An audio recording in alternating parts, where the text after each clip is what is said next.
जय हिंद। आपका स्वागत है हमारी यूट्यूब चैनल ऑलवेज न्यू 142। तो आज हम लोग मूल रूप से क्या पढ़ेंगे? तो आज हम लोग पढ़ने वाले हैं ब्रह्मपुत्र नदी तंत्र के बारे में। इससे पहले हमने आपको गंगा नदी तंत्र और सिंधु नदी तंत्र के बारे में बताए थे कि भाई गंगा नदी तंत्र में कौन कौन सी नदियां हैं, कैसे कैसे निकलती है। तो जिनके बारे में हमने देखा था कि गंगा नदी का कोई उद्गम स्थल है ही नहीं। गंगा दो नदियों के मिलने से बनती हैं, जिनका नाम था अलकनंदा और भागीरथी। भागीरथी को उत्तराखंड में लोग भागीरथी गंगा के नाम से जानते हैं और भागीरथी नदी का उद्गम स्थल था जो गोमुख, वही उसका नाम हो जाता है कि गंगा की गोमुख से उत्पत्ति होती है। और कुल भारत में कितनी लंबी बहती है हुआ? तब 2525 किलोमीटर। तो हम लोग कहते हैं गंगा की भारत की सबसे लंबी नदी मानी जाती है, क्योंकि इतनी लंबी नदी कोई नहीं है जो भारत में बहती है। ठीक है, चलिए। इसके बाद दूसरा हमने कल पढ़ा था सिंधु नदी तंत्र के बारे में। कैलाश पर्वत के निकट एक ग्लेशियर है, उन्हीं झील से, मानसरोवर झील से एक नदी निकलती है जिनका नाम है सिंधु नदी। और सिंधु नदी जो पश्चिम की ओर बहती हुई हमारे राज्य जो हैं वहाँ लद्दाख में प्रवेश करती है। लद्दाख से फिर जाती है जम्मू कश्मीर में, और जम्मू कश्मीर से होकर के पाकिस्तान होते हुए फिर अरब सागर में जाकर के गिर जाती है, जिसकी कुल लंबाई कितनी थी? तो 2880 किलोमीटर सिंधु नदी की। अगर भारत की बात करें तो भारत में दो राज्य में बहती थी, जिनका नाम था लद्दाख और जम्मू कश्मीर। कुल लंबाई हमने मापा था नदी की, तो हमें पता चला कि यह 1114 किलोमीटर बहती है। क्लियर है?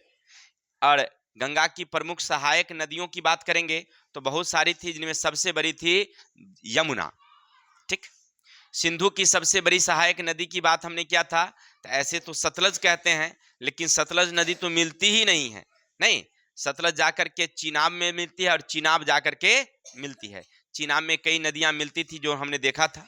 चलिए, अब चलेंगे, आज पढ़ेंगे हम लोग ब्रह्मपुत्र नदी तंत्र। भारत की जो उत्तर भारत में जो 3 नदियां हैं, उनमें सबसे बड़ी थी गंगा, दूसरी थी, जाके देखो, और दूसरी थी सिंधु नदी, और तीसरा हमारा क्या है कि ब्रह्मपुत्र नदी।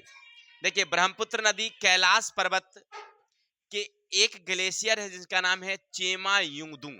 याद रखेंगे, ग्लेशियर का क्या नाम है? चेमा युंगदुंग ग्लेशियर। इसी जगह एक झील है जिनका नाम है मानसरोवर झील। यहां से 3 नदियां निकलती है, ब्रह्मपुत्र नदी, सतलज नदी और ब्रह्मपुत्र नदी। तो सतलज और सिंधु जो है वह किधर की ओर घूमती है? तब पश्चिम की ओर जाती है, और ये पूरब की ओर निकलती है। इनको कहते हैं पूर्वगामी नदी। अभी तीनों नदियां जो है ना पूर्वगामी नदी है। अब आपके दिमाग में आता होगा कि पूर्वगामी क्या है। तो जब हमारे हिमालय पर्वत का निर्माण हुआ, 60 जब हिमालय पर्वत का निर्माण हुआ, उससे पहले से ये नदियां बह रही है। ठीक है, तो इसीलिए इनका नाम रखा गया है पूर्वगामी नदी। एक नंबर। तब पूर्वगामी समझ गए कि हिमालय के पहले से चल रही है, इसीलिए इसका नाम रखा गया पूर्वगामी। अब ये सीधे देखिए, यहां पर हिमालय पर्वत है। ये क्या हमारी हिमालय पर्वत है? तो हिमालय पर्वत के समांतर बहने वाली नदी है। देखिए, सीधा निकली है यहां से, ठीक है ना। और ये कहां पर पड़ती है? तो याद रखेंगे तिब्बत। ये जगह क्या है? तिब्बत।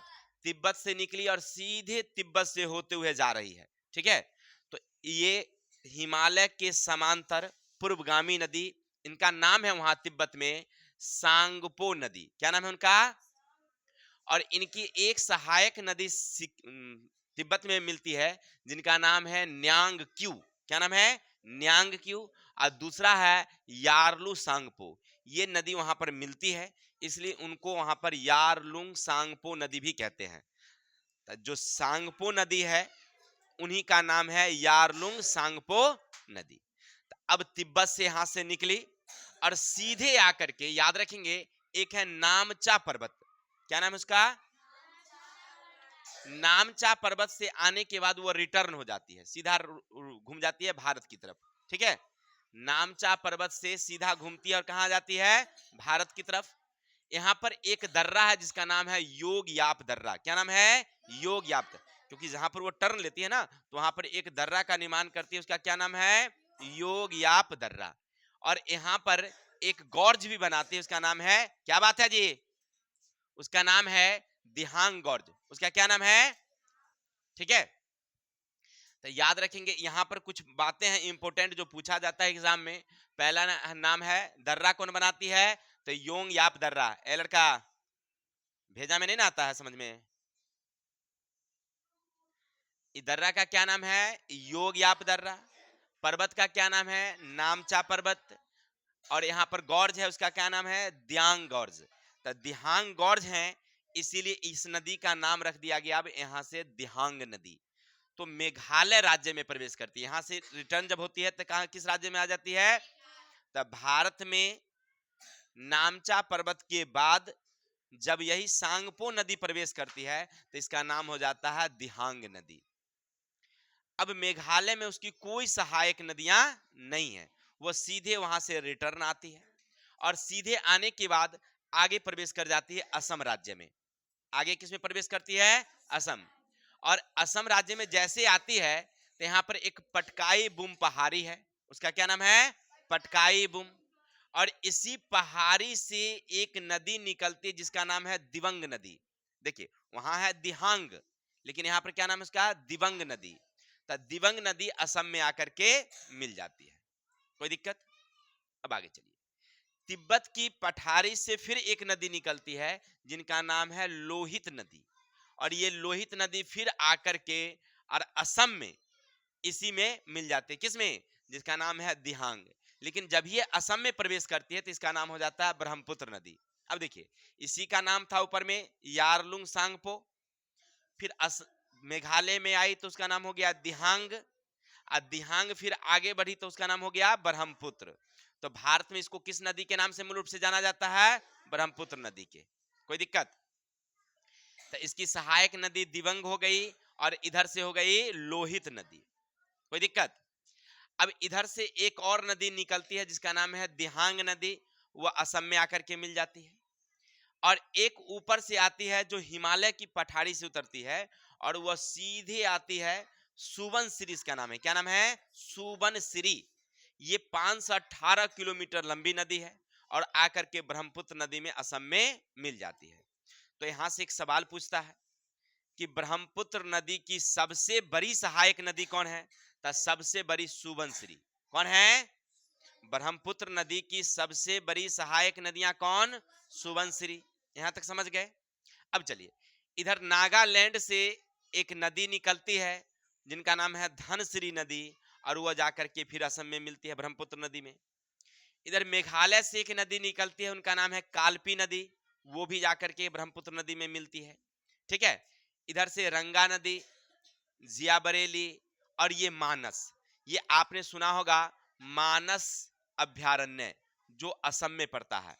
मानस अभ्यारण्य जो गैडों के लिए प्रसिद्ध है।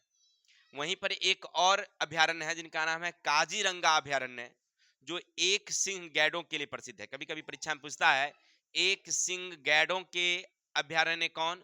तो काजीरंगा। मानस अभ्यारण्य किसके लिए? तो गैडों के लिए। मानस अभ्यारण्य वो कहाँ बनाया गया है? तो मानस नदी के किनारे ही बनाया गया है, और यही मानस नदी आकर के असम में ब्रह्मपुत्र नदी से मिल जाती है। क्लियर? अब इतना तो नदी देख लिए, इसकी सहायक नदियां हैं। अब जैसे ये बांग्लादेश में प्रवेश करती है तो इसका नाम हो जाता है जमुना। यमुना नहीं, जमुना। ठीक है, यमुना एक नदी वहां दिल्ली के पास बहती है, यमुना, लेकिन यहां पर नाम इसका क्या हो जाता है? जमुना। और याद रखिएगा, जब इधर से ये लोहित नदी इसकी में बहती है तो इसकी नदी की चौड़ाई, किसकी? ब्रह्मपुत्र नदी की चौड़ाई क्या हो जाती है? काफी बढ़ जाती है। तो कभी कभी पूछता है कि भारत की सबसे चौड़ी और गहरी नदी कौन? तो याद रखेंगे ब्रह्मपुत्र नदी। भारत की सबसे चौड़ी नदी कौन? तो ब्रह्मपुत्र। और लंबी नदी कौन? तो गंगा। भारत की सबसे लंबी नदी गंगा, लेकिन भारत की सबसे चौड़ी और गहरी नदी कौन? ब्रह्मपुत्र। ठीक है, ये लोहित नदी मिलने के बाद उसकी चौड़ाई ना काफी बढ़ जाती है। ऐसे इसकी सबसे बड़ी सहायक नदी कौन है? तो सुबनसिरी। चलिए, अब यहाँ जमुना हो जाती है, और जमुना आगे जब बढ़ती है तो इधर से गंगा आई है, उसका नाम है पद्मा। तब पद्मा जब दोनों मिल जाती है तो इसका नाम हो जाता है मेघना। क्या नाम हो जाता है? मेघना। और यही मेघना जाकर के बंगाल की खाड़ी में गिर जाती है। ये बांग्लादेश की बात हो गई। ठीक है, तो हम लोग पढ़ रहे थे भारत की एक बहुत महत्वपूर्ण नदी जिनका नाम था ब्रह्मपुत्र। अब इनसे जरूरी कुछ बातें देखिए, याद रखिएगा। एक यहाँ पर लोहित नदी पर एक पुल है, लोहित नदी पर एक सड़क पुल है ना, जिनका नाम रखा गया है भूपेंद्र हजारा पुल। भूपेंद्र हजारा पुल भारत की सबसे लंबी सड़क पुल। ऐसे हम लोग पढ़ते हैं भारत की लंबी पुल गंगा सेतु पर बना है, जिनका नाम है गांधी सेतु। गंगा नदी पर बना है पटना में गांधी सेतु। लेकिन इससे भी बड़ी पुल है ये भूपेंद्र हजारा पुल। ये 9.1 किलोमीटर लंबी है।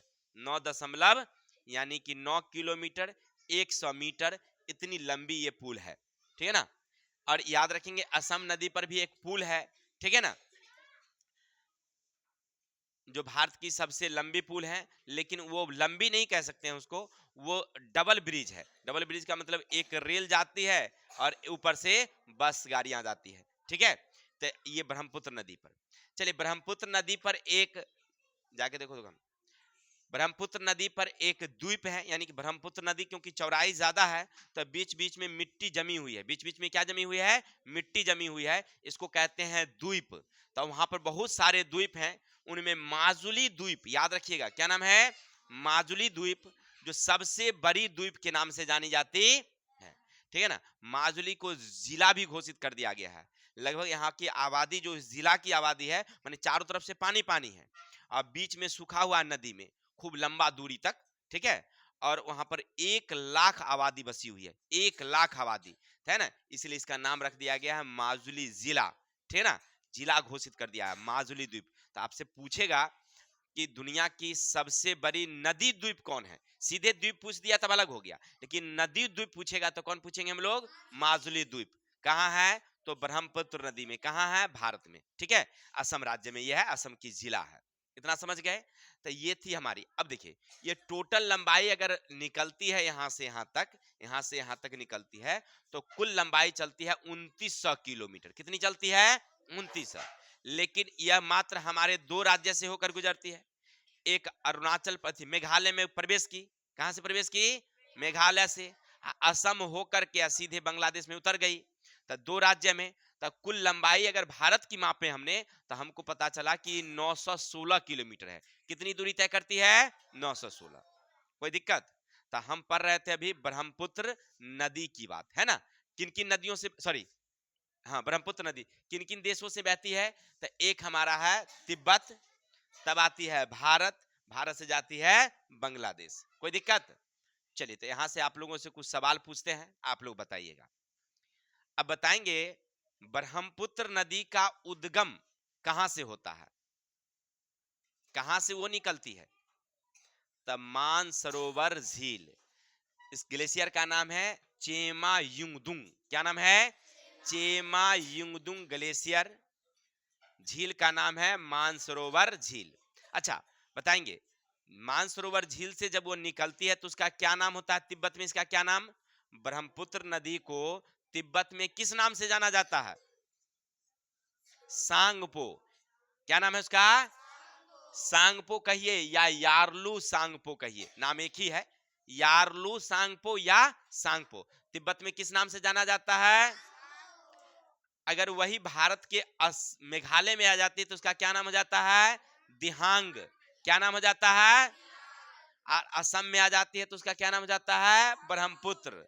और वही जब बांग्लादेश में चल जाती है तो क्या नाम हो जाता है? जमुना। जमुना। और जब पद्मा से मिल जाती है तब क्या हो जाता है? मेघना। तो आप देखियो, सांगपो, दिहांग, ब्रह्मपुत्र, जमुना और मेघना, ये पांचों नदी लाइन से याद रखिएगा। नाम एक नदी एक ही है, लेकिन 5 जगह में 5 नाम। चलिए अब बताएंगे ब्रह्मपुत्र नदी की कुल लंबाई कितनी है? 2900 किलोमीटर। भारत में इसकी लंबाई कितनी है? 916 किलोमीटर। ब्रह्मपुत्र नदी की सबसे बड़ी द्वीप कौन सी है? नदी द्वीप कौन सी है दुनिया की सबसे बड़ी नदी द्वीप? तो माजुली। कौन द्वीप? ठीक है। और एशिया की सबसे बड़ी सड़क पुल कौन है? या भारत का लिखिए, भारत का सबसे सड़क पुल भूपेंद्र हजारा। क्या नाम है सड़क पुल का? क्या नाम? भूपेंद्र हजारा। ठीक है।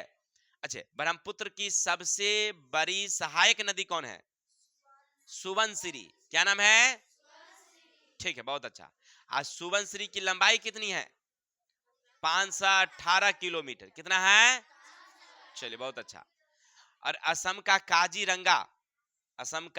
काजीरंगा और मानस अभ्यारण्य है, जिसके बारे में हमने अभी बताया। मानस अभ्यारण्य किसके लिए? गैडों के लिए। किसके लिए? और एक सिंग वाला गैडा के एक सिंग वाले वो क्या कहते हैं हिरन के लिए कौन सा है? काजीरंगा। ठीक है ना, काजीरंगा। तो आज के लिए इतने ही। ऐसे ही वीडियो देखना चाहते हैं तो हमारी चैनल पर जाइए, वहां पर सारे इस तरह के भूगोल के बहुत सारे विषय के हमने वीडियो दिया है। अगर आप देखना चाहते हैं जो सभी परीक्षा के लिए उपयोगी है, देखते रहिए, मुस्कुराते रहिए और तैयारी में लगे रहिए। तब तक के लिए जय हिंद, जय भारत।